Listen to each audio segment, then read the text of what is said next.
Lahore is one of the worst polluted cities of the world. میں کچھ سب continent کی بات نہیں کر رہا. اور دوسری سائڈ کے اوپر ہماری جو حکومت ہے اس نے کروڑوں روپے، اس نے تقریباً 87 کروڑ روپے کی وہ اسموک گنز جو لی کہ جس سے پانی انہوں نے کہا ہم پھینکیں گے اور فرق پڑے گا. آج اسموک کی صورتحال پچھلے سال سے بھی ابتر ہے. ہم ان کو بار بار کہہ رہے ہیں، اس حکومت کو بار بار ہم اپنا ہر سیشن میں ان کو سمجھانے کی کوشش کرتے ہیں، پر نہ ان کو سمجھ ہے اور نہ یہ کوئی بات ان کو سمجھ آتی ہے. ہم ان کو بار بار ان کو ہر پوائنٹ کے اوپر کہتے رہے ہیں. ہم نے آج سے 2 مہینے پہلے چینی کی بات کی. آج چینی نایاب ہے. آج چینی 200 روپے پلس کی قیمت کے اوپر آئی ہوئی ہے. عوام جو پہلے ہی ان کے بجلی اور گیس کے بلوں کی وجہ سے ان کی کمر ٹوٹ گئی تھی، انڈسٹری بند ہے، کاروبار بند ہے، لوگ بے روزگار ہو رہے ہیں، لیکن اس کے باوجود حکومت کو ٹس سے مس نہیں ہو رہی. اور حکومت جو ہے وہ مہنگائی کے اوپر کوئی دھیان نہیں دے رہی. اور مہنگائی جو ہے وہ ایک بہت بڑا ایشو بن رہا ہے جو کہ پیورلی ہے اس گورنمنٹ کی مس مینجمنٹ اور نان گورننس کی وجہ سے. تیسرا پوائنٹ جو آج ہم نے اس کو کرنا ہے ڈسکس، وہ یہ ہے کہ یہ جو 27ویں ترمیم ہے، جو 26ویں ترمیم کی ماں ہے، یہ پھر ہارس ٹریڈنگ کے اوپر لوگوں کو بلیک میل کر کے لوگوں کو دھونس زبردستی سے یہ 27ویں ترمیم منظور کروانا چاہتے ہیں. اور عدلیہ جس کو پہلے انہوں نے مفلوج کر دیا تھا، اب یہ صوبائی لیول کے اوپر کانسٹیٹیوشنل کورٹس بنا رہے ہیں، صوبائی لیول کے اوپر کانسٹیٹیوشنل سپریم کورٹس بنا رہے ہیں، تاکہ جو جج ان کے ساتھ اسلام آباد میں کوآپریٹ نہ کرے اس کو وہ دوسرے صوبوں کے اندر بھیج سکیں. NFC ایوارڈ کے اوپر بہت بڑا سوالیہ نشان ہو جائے گا 27ویں ترمیم کے بعد. 18ویں ترمیم جس کے ذریعے صوبوں کو خود مختاری ملی تھی، 27ویں ترمیم کے بعد وہ خود مختاری چیلنج ہو جائے گی. نمبر 1. نمبر 2 بات یہ ہے کہ اپنا جو NFC ایوارڈ ہے، جو کسی بھی صوبے کی لائف لائن ہوتی ہے، یہ اس کو بھی اپنے طریقے سے کم کر سکیں گے، سلب کر سکیں گے. ناٹ ریئلائزنگ کہ آپ کے 2 صوبے جو ہیں، چاہے وہ KPK ہے یا بلوچستان ہے، وہ وار زون بنا ہوا ہے. وہاں پر لوگ روزگار سے تنگ ہیں، امن امان سے تنگ ہیں، اور آپ کی اس قسم کی حرکتوں سے ملک کی سالمیت اور ملک کی انٹیگریٹی کو ایک بہت شدید دھچکا لگے گا. بس بیسیکلی ہمارے یہی پوائنٹس تھے فار ٹوڈے.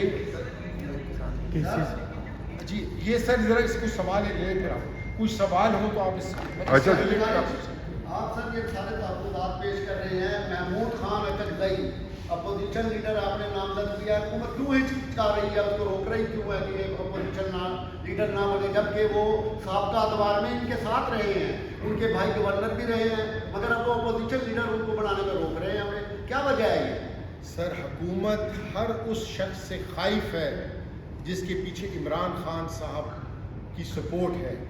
جس کے اپوزیشن لیڈر اکرزئی صاحب کو عمران خان صاحب نے نامینیٹ کیا اور ہمارے 74 MNAs نے سائن کر کے ان کو بنایا. اب وہ خان صاحب کے اب جو حکومت جو ہے اس کے گلے کے اندر ہڈی کی طرح پھنسا ہوا ہے. سر بات یہ ہے کہ جب تک chief minister KPK Sohail Afridi صاحب MPA تھے، وزیر تھے، تب تک ان کے خلاف کوئی کیسز نہیں تھے.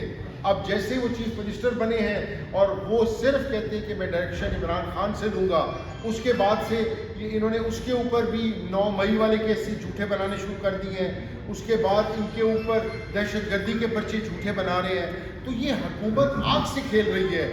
آپ کے 2 صوبے بلوچستان جس کو اکرزئی صاحب جہاں سے ہیں، ایک صوبہ KPK جہاں سے سہیل آفریدی صاحب ہیں، جب آپ ان کو پراپر طریقے کے ساتھ ان کو نہیں ان کے رائٹس دیں گے اور آپ ان کو دبائیں گے تو محرومی زیادہ بڑھے گی. اچھا سر، یہ فرمائیے گا کہ آپ اب نئے قاعدے حزب اختلاف ہیں، اگر نومبر میں احتجاج کی کال آتی ہے تو ایک بڑا چیلنج یہ ہوگا کہ کیا پنجاب سے کراؤڈ جو ہے اسلام آباد یا کسی بڑی جگہ پر جا سکتی ہے؟